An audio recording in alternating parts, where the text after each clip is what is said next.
মৰমৰ ছাত্ৰ-ছাত্ৰীসকল আশা কৰোঁ তোমালোক ভালে আছা তোমালোক আটাইকে বৰ এডুকেশ্যন পৰিয়ালত স্বাগতম জনাইছো যেহেতু থাম্বনেল লিখি তোমালোকে ধৰিব পাৰিছা যে আমি কিহৰ বিষয়ে আলোচনা কৰিবলৈ গৈ আছো তোমালোকে যেহেতু স্ক্ৰিনত দেখিবলৈ পাইছাই যেহেতু আজিৰ ৰিজাল্ট দিব 10:30 বজাৰ ৰিজাল্ট ঘোষণা কৰা হ'ব যেহেতু বহুত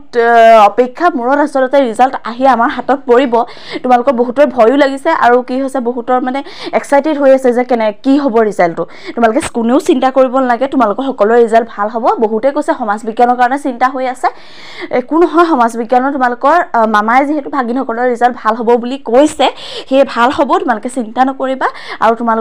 তোমালোকে এতিয়া ভগৱানৰ ওচৰত প্ৰাৰ্থনা কৰা যাতে তোমালোকে ভবামতে ৰিজাল্টটো পোৱা আৰু পাবা তোমালোকে চিন্তা কৰিব নালাগে মই ভগৱানৰ ওচৰত প্ৰাৰ্থনা কৰিম যেহেতু তোমালোকৰ ৰিজাল্টটো যাতে ভাল হয় আৰু তোমালোকৰ যেহেতু